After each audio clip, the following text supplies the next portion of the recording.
All right, strap in, everybody. Today, we're going deep into shamanism. Shamanism? Yeah, with this guy, John Rasmussen. Oh, yeah. And he's a shaman, obviously. But the cool thing is, he's really good at explaining, like the really out there spiritual stuff, Right. but in a way that kind of makes sense, Totally. So we're going to break down his YouTube video today, what he thinks about reincarnation, creation, all the big stuff. It's a big question. Yeah, exactly. Even how shamanism fits in with, like, regular religion. Interesting. So what does he say? Well, let's find out. Okay. So I've watched a bit of his stuff before, and it seems like he's not so into the, like, mystical woo-woo side of things. Yeah. He's more about how do these ideas actually affect you, in your everyday life. Right. So, like, with reincarnation, he's not buying the whole you die and then that's it. He says it's more like choosing to see a movie. You willingly go in, you get lost in the story, and when it's over, you're like, okay, what's next? I like that. Right. Yeah. And then he takes it even further and connects this, like, need for new experiences to like, how nature works. Oh, interesting. Yeah, like, nature's always trying to get more complex, Uh-huh. And we're part of that. We're always evolving, always looking for a new role to play. So we're all just actors in this giant cosmic play. Yeah, kind of. That's a cool way to think about it. I know, right? But it also makes you wonder, like, if it's just a movie, do our choices really matter? Oh, that's a good question. Yeah. If we're always choosing new stories, as he calls them, how much control do we actually have? Yeah. And what affects those choices anyway? Is it random or is there something else going on? That is getting deep. I know, right? Okay, let's switch gears for a sec. Let's talk about creation. Okay, creation. So Rasmussen, he doesn't buy into the whole spirit versus matter thing that a lot of religions are based on. Okay. Like, spirit's good, matter is bad. Right. He says it's a myth. A myth. Interesting. Yeah, and he says that for shamans, everything has consciousness, even like a rock. Even a rock. Yeah. He uses this image of the earth when it was just like molten rock, billions of years ago. Mm-hmm. And he says that even back then, it was already a story unfolding. Okay, hold on. Even rocks have consciousness. I mean, like, is there any science behind that, or is that just, like, a belief? Well, that's a good question. I don't think there's, like, scientific consensus on it. Right. But there are physicists and philosophers who are starting to think that maybe consciousness is just, like, a fundamental part of the universe. Okay, yeah. Like, it's everywhere, just to different degrees. So even a rock has a little bit of consciousness. Yeah. Potentially. But yeah, it's definitely pushing the boundaries of what we normally think about, right? Definitely pushing boundaries. And speaking of pushing boundaries, Rasmussen mentions seeing brand new species in the Amazon rainforest, like stuff no one's ever seen before. Really? Yeah, which to me suggests that evolution is still happening, like right now. Oh, that's fascinating. It's like we're seeing that drive for complexity that he was talking about, like unfolding in real time. Totally. And it makes you wonder, like, what's next for us? What's our next evolutionary step? Wow. Yeah. I never thought about it like that. Right. It's pretty wild. But let's shift gears again. Rasmussen also talks about the Garden of Eden story. The Garden of Eden. Okay. Yeah. The one that's, like, central to so many religions. Right. But he has a pretty different take on it. Oh, really? How so? Well, he says that this whole we got kicked out of paradise thing, that it's actually created this harmful belief that life is just a struggle. Huh. Interesting. Like, it sets us up to see the world as, like, a place of pain and hardship instead of, abundance and joy. So instead of looking around being like, wow, this is amazing, we're like, ugh, life is so hard. Yeah, exactly. And he contrasts this with the view of, like, the Kogi people. The Kogi people. Yeah, they live high up in the Andes Mountains, totally isolated. Yeah. And they see nature as, like, inherently pleasurable, like heaven on earth. Wow. So it makes you wonder, is our belief in a fallen world actually making us suffer more? Whoa. So, like, we're creating our own reality with this idea of a lost paradise. It's a possibility, right? And if so, how do we change that? Yeah. How do we shift that perspective? That's the million-dollar question. Okay, my brain is officially fried. Mine too. This is why I love these deep dives. It's so thought-provoking. But before we go totally existential, let's go back to something you mentioned earlier, shamanism and religion. Oh, yeah, yeah. Because Rasmussen doesn't seem to be saying, like, ditch your religion and become a shaman, Right. right? He's got a more nuanced take. Yeah, he contrasts the dogma and the hierarchy of organized religion with shamanism's focus on being practical. Okay, so like less about following a set of beliefs and more about like, how do we actually make things better right now? Exactly. And he says shamanism isn't about changing your beliefs.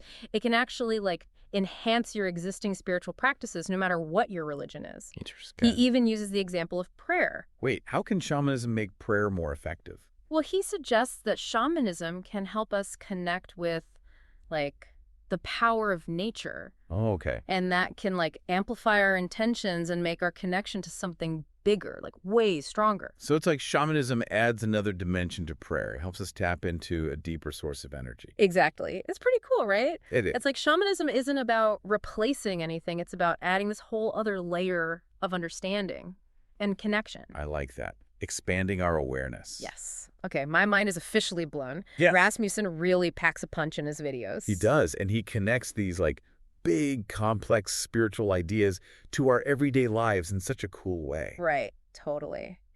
But before we wrap up this part of our deep dive, there's one more thing he mentions that I want to explore. It's this idea that shamanism sees humans as inherently part of nature, subject to its laws. Oh, yeah. That's a big one. I know, right? And that makes you wonder, how does that change how we see things like health and relationships? Totally. Even our search for meaning. It feels like this is where things get really interesting. You're right. It's a whole other rabbit hole. I'm ready to jump in. Let's do it. So we're going deeper now. Looking at how this idea of humans being part of nature, not separate from it, actually plays out in our lives. Yeah, it's a big shift from that man versus nature thing we see all the time. Right. It's like we got to rethink how we see the natural world. We're not just visitors here. We're part of the whole system. Okay, so how does this work in real life? Let's start with health. How does shamanism look at illness and healing? Well, in shamanism, they don't see illness as some random attack. It's more like a sign that something's out of balance, like you're not in sync with nature's rhythms. So it's not about fighting some outside enemy. It's about getting back in harmony with yourself and the world around you. Yeah, exactly. Instead of just treating the symptoms, they try to figure out, what's the root cause of this imbalance? So it's a more holistic approach, looking at the whole person, how they connect to everything else. Exactly. And this is where it gets really interesting. Shamans might use something called soul retrieval to deal with these imbalances. Wait, soul retrieval, what is that? It's pretty fascinating. Basically, shamans believe that when you go through trauma or really tough times, parts of your soul can fragment or get lost.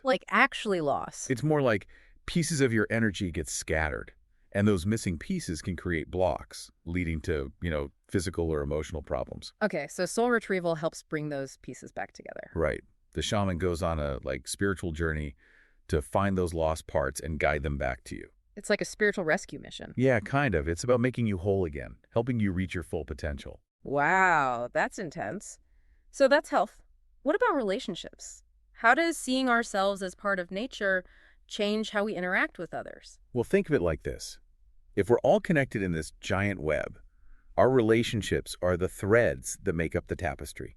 They're woven into the fabric of life itself. So our relationships are also subject to, the laws of nature, cycles of growth and decay, the ebb and flow of energy. Exactly. Right. And this perspective makes you think about how your actions in those relationships affect not just you and the other person, but the whole web. It's like a ripple effect, right? What we do in a relationship can impact the whole community, even the environment. Totally. If you act selfishly or, disregard other people's well-being, it creates disharmony, not just in that relationship, but potentially everywhere. It's like we have a responsibility to consider the bigger picture. We're not just making choices in a vacuum. We're part of something much bigger. Exactly.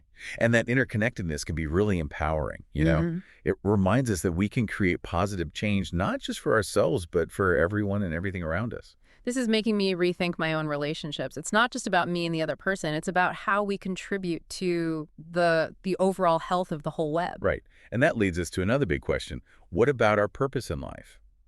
How does shamanism view that? Yeah, that's a tough one. Is there like a grand plan for our lives? Or are we just winging it? Well, shamanism doesn't necessarily believe in a predetermined path. It's more about aligning with your true nature, your soul's purpose. So more about discovering your gifts and like how you're meant to express them in the world. Exactly. Shamanism encourages us to look inward, trust our intuition, and pay attention to the signs that guide us.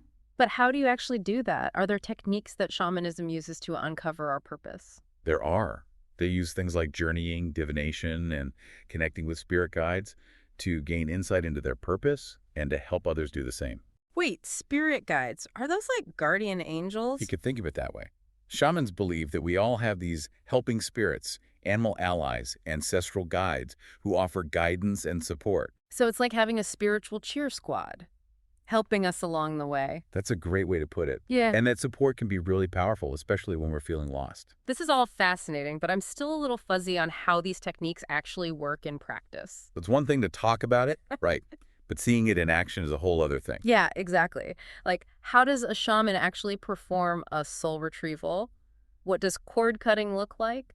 And how do we connect with our spirit guides? All good questions. And those are exactly what we're going to explore in the next part of our deep dive. We're going to get into the practical side of shamanism, looking at specific techniques and how they can help us deal with everyday challenges. Okay, now I'm really intrigued. I can't wait to learn more about these practical applications. This is going to be good. Okay, so we've talked about some pretty big ideas about how shamanism looks at the world. But now I want to get into the how-to. How do you actually use this stuff? Yeah, the practical side, shamanism might be all spiritual and stuff, but it's also about doing things, Right, taking action. right. Like less theory, more, okay, I'm stuck. How do I get unstuck? Exactly. Remember we talked about soul retrieval for healing? Let's dig into that a bit more. Yeah, I'm still kind of wrapping my head around that whole lost soul parts thing. Like, how does that even happen? It's like this. When something really bad happens, it's like a piece of your energy, like the essence of who you are, gets kind of stuck in that moment. Okay. It's a way to protect yourself, but later on, those pieces can hold you back. So it's not that part of your soul literally disappears. It's more like your energy is, like, fragmented. Right. You're not whole. And that's where the shaman comes in. They use drumming, rattling, chanting, stuff like that, to go into a different state of consciousness. Like a trance. Yeah, kind of. And in that state, they can find those lost pieces and bring them back to you. So they actually go searching for them. It's more like sensing energy, following their intuition. They might even talk to helping spirits for guidance. Wow. Okay. But what does it feel like when those pieces come back? It's different for everyone. Some people feel whole again, more energized. Some, it's a really big shift. Others, it's more subtle. Interesting. Okay, so what about that cord cutting thing you mentioned? When would you do that? Cord cutting. It's for when there's a relationship that just isn't working, like a bad pattern you keep repeating. Remember, shamanism sees relationships as energy, and sometimes that energy gets all tangled up. Like you're fighting about the same thing over and over and over. Exactly. That usually means there's an energetic cord that needs to be cut. But how do you cut energy? It's about intention.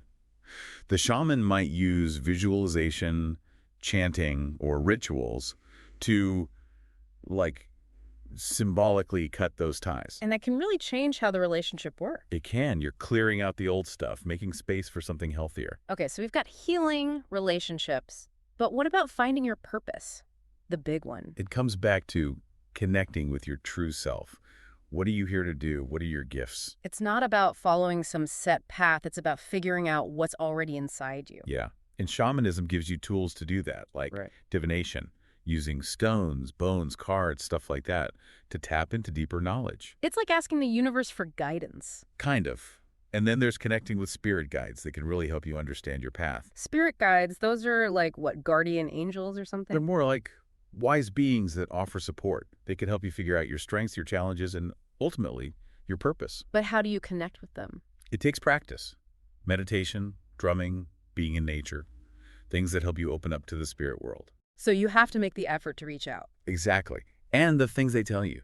It can be really powerful stuff, like life-changing guidance. This is amazing. Shamanism is so empowering. It's about trusting yourself, your own intuition, and the guidance you get from, like, the unseen world. Yeah, that's it. It's remembering that we're connected to something bigger, we can learn from nature, and we can create our own reality. This whole deep dive has been wild. We've covered some crazy ideas and some really practical stuff, too. It could change your life, you know? Totally agree. And we've just scratched the surface here. Shamanism is huge. There's so much to learn. So to all our listeners, keep exploring, keep asking questions, trust yourself. You never know what amazing things you might discover. Until next time. Happy journeys, everyone.